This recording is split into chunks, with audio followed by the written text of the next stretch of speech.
salita sa Kongreso ay bakit na lang natin hindi bawasan ng budget o magtipid? Kasi ang nangyari, ipinagmalaki na wala ng flood control. Yung 255 billion pesos, inilipat sa Tupad, AIX, MAIP, Farm to Market Road, yung pagbayad ng 60 billion sa PhilHealth. Lipat lang. Sinabi nga nila wala ng flood control, wala ng ghost projects. Pero saan ho nililipat? Sa AIX Tupad, binibigay hong ayuda. Tapos itong ating mga kababayan na ordinaryong Pilipino hong katulad natin, tuwang-tuwa naman ho sa 1,000, 2,000 na akala ho nila, aayos na ho yung buhay nila. Ang hindi lang ho natin alam mga kabdate, mas lalo ho sila nakakapagnakaw. Yung 60 billion na nilipat ni Recto mga kabdate, tayo pa rin ho yung nagbabayad. Galing pa rin po yan dyan sa Ghost Project. Tayo pa rin ho yung nagbabayad, hindi ho sila. Heto nga hong pag-uusapan natin mga ka-update, nagsalita na ho itong si Congressman Erice kung saan excited na ho talaga siya sa papalapit na Pebrero next month. Hindi lang ho kasi si BP Sara yung pinag-iinitan dyan sa mababang kapulungan, kundi mismong si Marcos Jr. Dawit na dawit ka talaga sa matinding korupsyon, Junior ha. Mahiya ka naman, Mr. Tubig. Mahiya ka naman sa mga Pilipino. Dito kasi mga update, sinabi ho ni Kong Erice, pati si Marcos Jr. Pinaghahandaan na hong i-impeach. Yan ho yung pinaka magandang latest update na narinig ho natin ngayong araw na ito. Kaya update, basahin ho natin ha. Impeachment laban kay Marcos Jr. Medyo exciting. Mukhang medyo exciting yung House sa Pebrero. Palagay ko, hindi lang yung impeachment ni BP Sara yung nauligan ko. Meron ding mga kongresista na magpapile din ng impeachment laban kay PBBM. Yan ho yung pinakahihintay natin mga kabdita. Mabagsak ho itong si Marcos Jr. Lumaklak ha. Lumuklok na ho si BP Sara kasi mga kabdit, kahit na-impeach si BP Sara, panigurado naman ho. Hindi ho nila mapapatanggal yan. Kasi malinis ho yung pangalan niya sa COA. Yung 125 confidential funds niya, maganda ho, maayos yung pagka-audit. Itong si Marcos Jr. ha, kakapasok pa lamang ng taon. Noong mga nakataraang taon pa lamang, 22, 23, 24, 25, meron ka ng 4.5 billion confidential funds. Ngayong pagpasok ng 2026, mga ka-update, another 4.5 billion pesos intelligence confidential funds na naman ho, yung kanyang hinutot. Yan ho yung pag-uusapan dyan sa Pebrero. Dyan sa mababang kapulungan na magpapile na ho ng kaso laban nga dito sa dipungol na Mr. Tubig na ito. Hindi lang yan hong ating pag-usapan mga update kasi pati itong si Kong Leandro Lebiste marami na hong binanggit kung sino-sino ho. Si Garjola na alam nyo na mga update, binibigyan daw ho siya ng pondo dyan sa kanyang distrito. Pero dapat si Garjola daw ho yung maghahanap ng kontraktor para sa kanya. Hindi lang ho yan mga update. Mainit-init pa ho yan kasi hindi lang si Garjola yung babanggitin ni Kong Leandro Lebiste, kung sino-sino pa, DPWH, lahat ho ng binibigay na ayuda, yung mga chinachap-chap po na budget dyan, mga kabdit, tulad nitong billion-billion, ibibigay sa AIX Tupad, ibibigay sa ating mga kababayan na ordinaryong Pilipino umaasa ho sa gobyerno para sa 1,000, 2,000, tuwan-tuwa na ho sila para naman itong gobyerno ni Marcos Jr. makapagnakaw na naman ho. Ha? Para magnakaw na naman ho. Kaya mga update, wala na ho tayong paligoy-ligoy pa. Kung bago lang ho sa ating channel, isang like, isang share, isang subscribe lang ho. Malaking tulong na ho yan. Sabay-sabay ho tayo magkomento, mag-react dito kay Kong Erice, Kong Leandro, at marami pang iba. Nandyan ho sila Boss Dada. Sabay-sabay ho tayo mag-react dito. Reacta na ho tayo. MOOE fund na ito ay maaaring napupunta sa social media activities at baka yung mga paboritong mga influencers natin sa Facebook na nagtatanggol para sa Kongreso at sa budget ng Kongreso ay pinapondohan pala ng budget ng Kongreso. Nabanggit niyan ba yung nakabayong yung binibigay sa kanila or naka-paper bag? Opo, yung iba. Ayan na nga mga kabdita, nilalantad na ho ni Kong Leandro Lebiste lahat ho ng kanya nalalaman. Ito nga tulad ng MOOE. Parang ibinabayad yata itong mga ito sa influencers katulad na lamang ni blank. Kaya mga kabdita, siya huwi nakakaalam niyan, hindi po natin pwedeng magbanggit ng kung sino-sino. Kasi meron hong isang vlogger dito, itong si Marcos Jr. Kasi mga kabdita, bumili ho ito ng luxury car. Ito mga kabdik, sinare ho ito ng kakilala ho natin dyan sa social media. Meron lamang daw ho itong 15,000 followers sa YouTube o subscriber kung tutuusin mga kabdik. Tapos nakabili daw ho ito ng Mustang. Ibig sabihin mga kabdik, isa ho siya sa naambunan ng malaking halaga ng pera para ho siraan yung mga, alam niyo na ho yan, pinapabango ho yung pangalan ni Marcos Jr., yung mga tililing dyan sa gobyerno ni Marcos, para ho, alam niyo na, halatang halatado ho kasi sila mga kabdit, na dyan ho talaga nila binubuhos. Pinaparti-parti ho nila, nagbabayad ho sila ng mga influencer para pagtakpan ho yung mga pagnanakaw nilang bilyon-bilyon. Mismong nagsabi sa akin na sila po ay binabayad ng cash sa supot o backpack. Sana all. ano Kong, mabalikan ko lang. Di ba Sana ikaw din, all. may MOOE. Pero sabi mo hindi mo kinukuha yun. So saan nanggagaling talagang pera mo yung pinambabayad o pinangpapasahod mo sa mga tao mo? Opo. At maliit lang yung binibigay ng Kongreso kumpara sa Iba. halaga ng Noche Buena para sa lahat ng mga pamilya sa aking distrito. Kaya yun nga yung sinasabi ko na walang ma-withhold na budget ang Kongreso sa akin kasi kahit na hindi ako bigyan, hindi ko naman kinukuha at mas malaki naman ang ginagastos ko. Hindi ka talaga nila masusuhulan, ano? Kasi yun ang nangyayari sa ibang Congress eh. Parang congressman, sinusuhulan sila kaya nananahimik.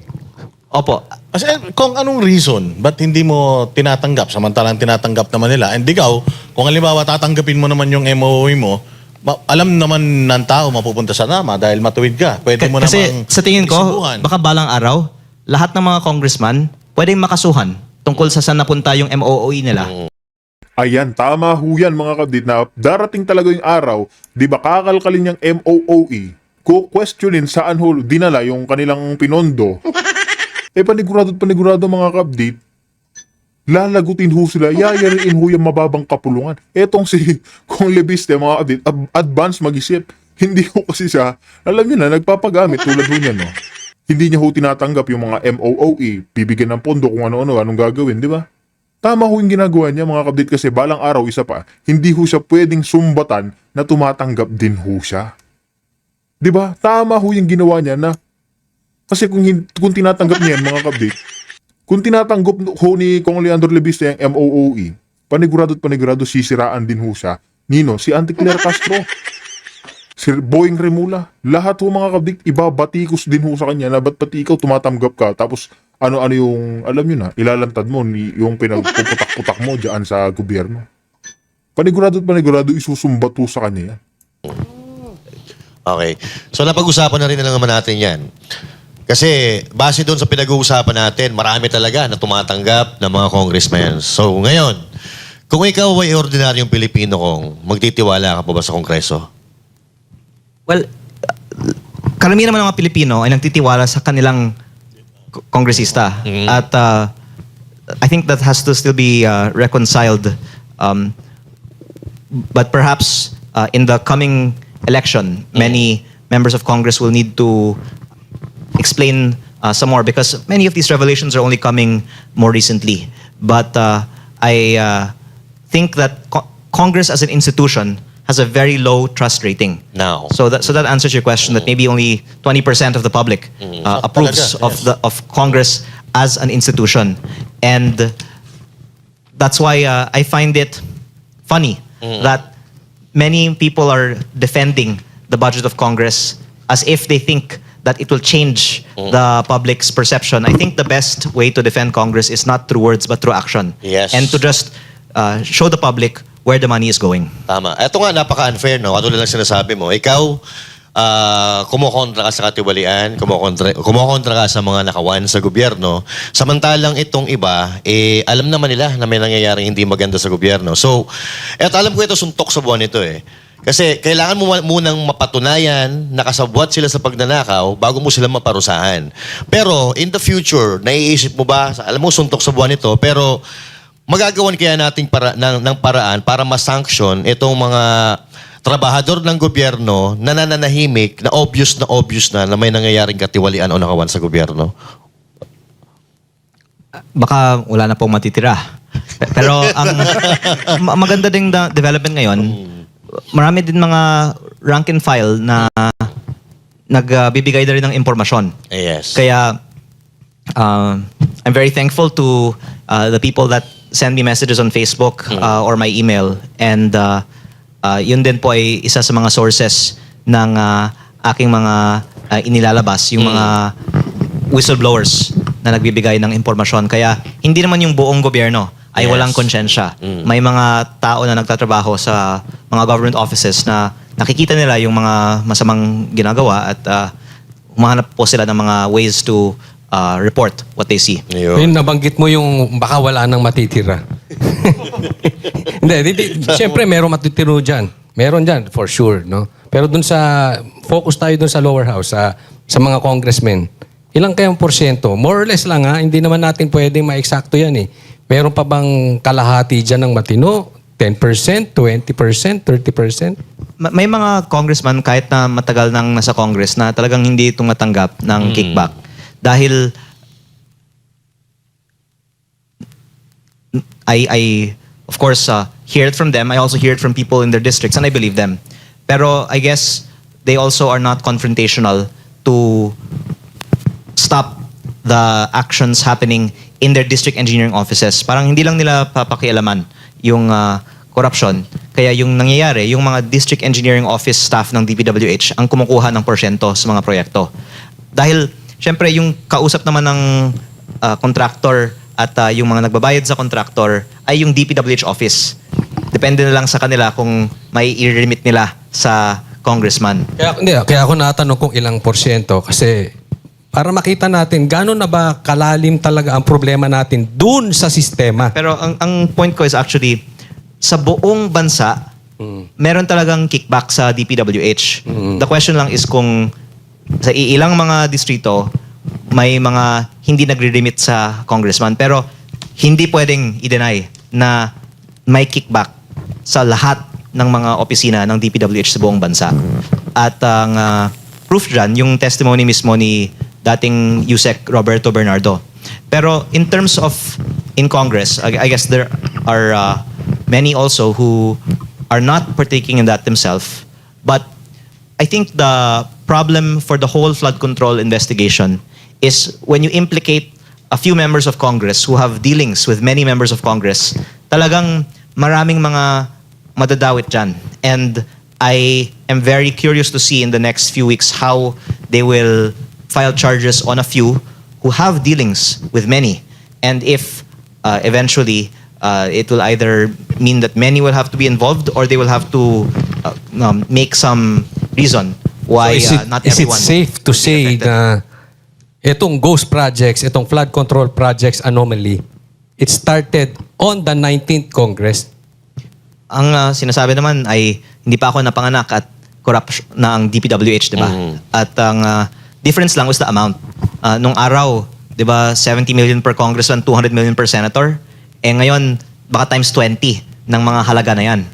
At ang nangyayari lang, lumaki yung buong government budget. Nung baka 2016, 1 trillion lang ang Yan. ang GAA. Tapos baka by 2022 naging 4 trillion ba? Pero umabot na sa 6.7 trillion ngayong 2026. At as a percentage of GDP, it went from 14% to now 22 or 23%. And the solution, I think, is just to lower government spending. But as long as there is no strong public pushback to it, the temptation is for whoever is making the budget to make the budget as big as possible. Because I guess you want to maximize what you can while you're in the position. Okay, so these are the 10 top government agencies with biggest allocation in 2026. Department of Education, Department of Public Works and Highway, Department of Health, at et cetera, et cetera. Do you agree? Is this fair para sa inyo or Yes, the ano masasabi nito sa budget? budgets are publicly disclosed naman. And in 2025, the DPWH actually exceeded the DepEd, if I'm not mistaken. In 2024, even more so, kasi that's only the programmed appropriation. Meron yes. pang unprogrammed appropriation. By the way, this is one thing na dapat mabuksan pa in the coming weeks. Yung pinaka-worst na katiwalaan sa DPWH ay hindi pa na Nabubuksan. nabubuksan. Kasi yung unprogrammed appropriation na nanggaling sa PhilHealth funds ay napunta majority sa flood control. Ang natitira naman sa iba pang mga dubious projects. Kahit sa sarili kong distrito, meron din mga projects na ito. At yung mga programmed appropriation, ang Congress ang nag-select Yes. ng projects. At may mga paliwanag, requested sila by the local government units. Ang congressman ay identified as the proponent for many of the projects. Pero yung unprogrammed appropriation, it's already a fact that galing yan sa PhilHealth Fund. It was so important to divert the PhilHealth and the PDIC to fund these projects. Pero hindi pa nabubuksan ano yung 214 billion pesos of DPWH projects that were funded by unprogrammed appropriation. At ang lumalabas nga po, majority was flood control and almost all of it is substandard. At ang tanong, sino ang pumili ng 214 billion pesos of DPWH projects that had to be funded from unprogrammed appropriations? So I think that will be one of the biggest things that na bubuksan pa sa mga susunod na mga linggo. Ayun. So, ang problema talaga natin, unprogrammed, doon talaga nanggagaling yung ano eh. Kumbaga, ito ang nagiging tambayan ng mga korrupt na politiko, yung unprogrammed fund. Kasi ito, unliquidated ito eh. Kumbaga, they can spend it anytime they want lang na, ano lang eh, kumbaga, ano ba, certification lang? Ito yun, di ba? Similar siya sa programmed, except yung program dumaan sa Kongreso. Yung unprogrammed, executive yung pumili. Yes. At kinuha pa yung PhilHealth at yung PDIC para pondohan ito. Yes. Kaya yung hindi ko pa nakita na itinanong, yung 214 billion na yan, bakit napaka-importante yung mga proyektong yan na kinuha pa yung ganong pondo para dito at hindi pa nabuksan, ano yung 214 billion na yan? Ayun. Ang lumalabas, karamihan po ay flood control. So itong 2026 GAA, no? For 2 consecutive na budget natin, pinakamataas ang DPWH, which is, sabi sa batas, dapat pinakamataas ang education sector. I think DepEd mas mataas na sa 2026 kaysa sa Ngayon, DPWH. 2026, yes. But 2024 and 2025, it was actually... DPWH. In-expose yan ni Yes. Congressman Arnie Teves before na mas mataas ang budget ng DPWH. 2 consecutive, 24 and 25. Ngayon 26, mas mataas na ang budget ng Department of Education sa programmed, program tawag dito, appropriations ba tawag dito. So sa mga unprogrammed, makikita ba natin dun sa mga unprogrammed appropriations nila na I parang think, lumalabas kalahati yung agwat ng... Tinigilan na rin yung unprogrammed DPWH projects kahit sa 2025 eh. Nung nagalit ang publiko tungkol sa unprogrammed in the late part of 2024, sa 2025 tinigil na. And itong 2026 sa na budget, 2026, I think wala nang unprogrammed funded by DPWH.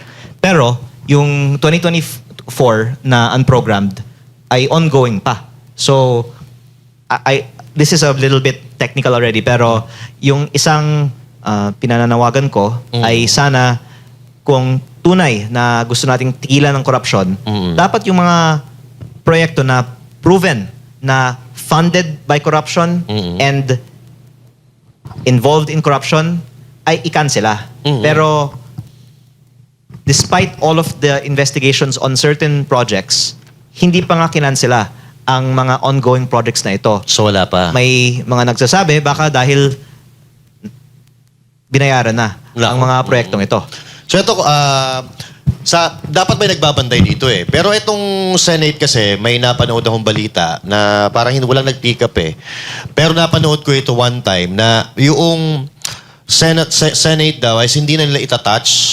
Hindi sila makikialam sa budget, ipapaubayan nila sa executive, no? At magtatayo daw sila ng parang oversight committee. So, ito ba'y makakatulong kung sila-sila din na naman gagawa, katulad ng ICI? Sila-sila din ang gumawa. Alam ba, sinasabi nga ng publiko na sila ang may kagagawan, pero sila rin mag-iimbestiga. So, is it right para sa inyo, Kong? Oo. Depende kung sinong ilagay nila sa oversight committee. Ang mangyayari nito, sila-sila din na naman ang maglalagay kung ng mga tao doon sa oversight committee. Opo. I think kung sincere ang desire for oversight, dapat halo-halo. At pati yung mga nasa minority or nasa opposition ay ilagay din sa oversight committee. Pwede. Para, para kahit may question, itong mga nasa opposition, meron silang representative doon. Kaya lang, ang problema ko bakit hindi makikialam yung Senate sa budgeting? Kung halimbawa, may nakikita silang katiwalian, I think they will be in the oversight committee naman din. Both houses will be there. Pero yeah, dapat pati yung minority Meron din, ay dapat. meron din representation sa oversight committee. I see. Kong, yung DPWH, tinanggal daw nila yung mga flood control projects, pero nagdagdag naman sila from the original budget na 16 billion, nagdagdag sila ng 17 billion para sa farm to market road. Parang nabanggit nyo rin before na panibagong flood control scandal or scam na naman to. Ayun. Opo, yung farm to market roads well known to be a source of corruption dahil mahirap din na i-audit ang mga ganyang klaseng mga proyekto na nasa bukid na baka dahil maliit, hindi siya kasing nababantayan.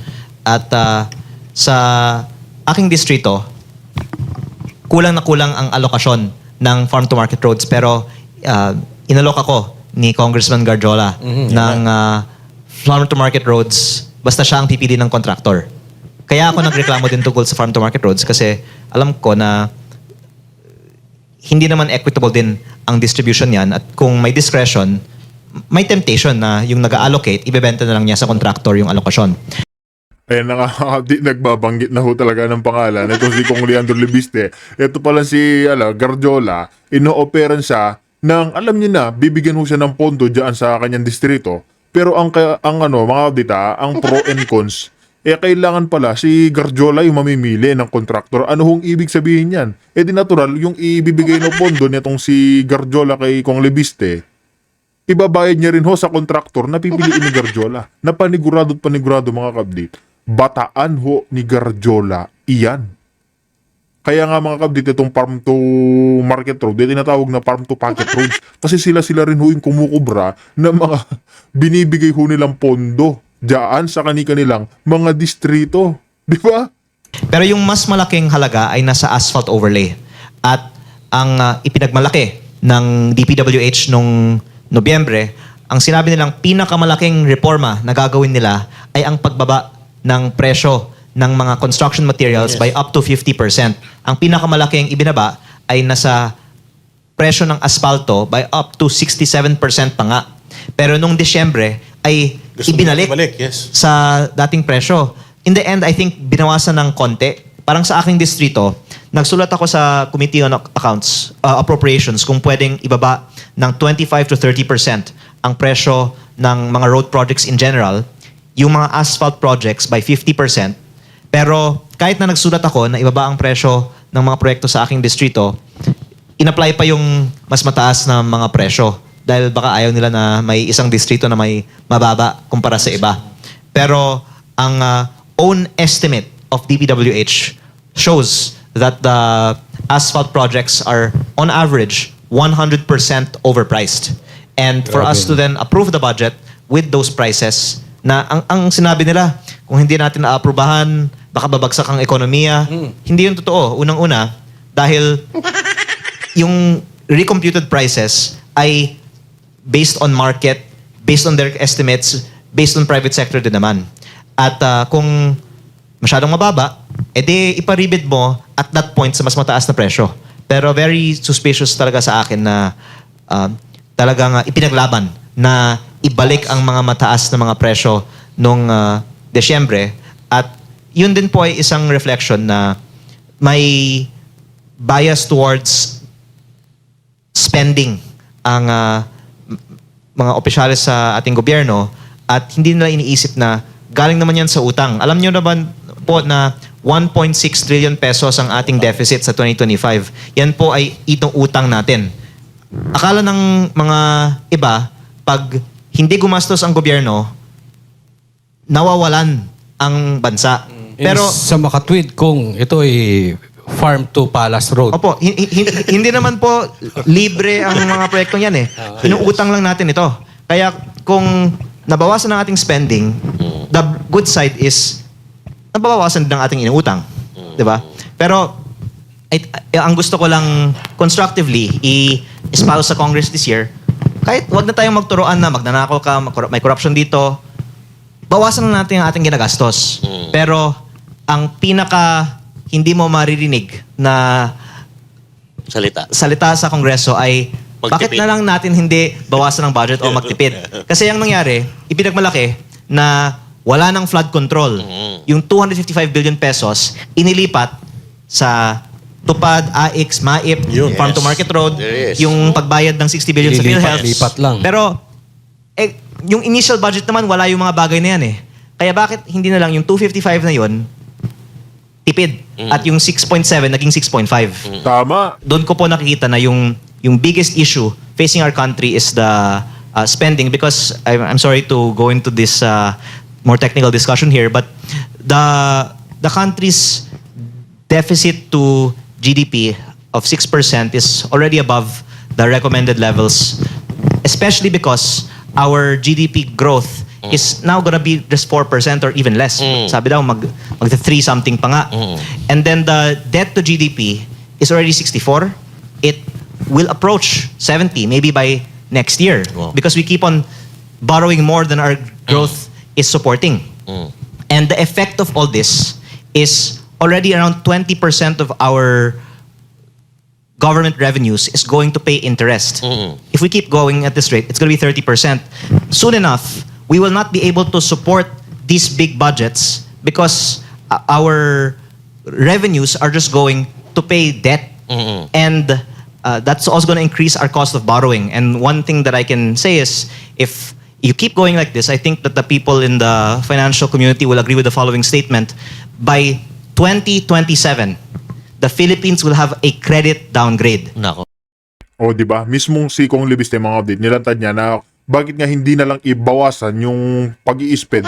Ang kaso, ginagawa ho nila, sinabi nga nila wala ng flood control, wala ng ghost projects. Pero saan ho nililipat? Sa AIX Tupad, binibigay hong ayuda, tapos itong ating mga kababayan na ordinaryong Pilipino hong katulad natin, tuwang-tuwa naman ho sa 1,000, 2,000, na akala ho nila, aayos na ho yung buhay nila. Ang hindi lang ho natin alam, mga kabdit, mas lalo ho sila nakakapagnakaw. Yung 60 billion na nilipat ni Recto, mga kabdit, tayo pa rin ho yung nagbabayad.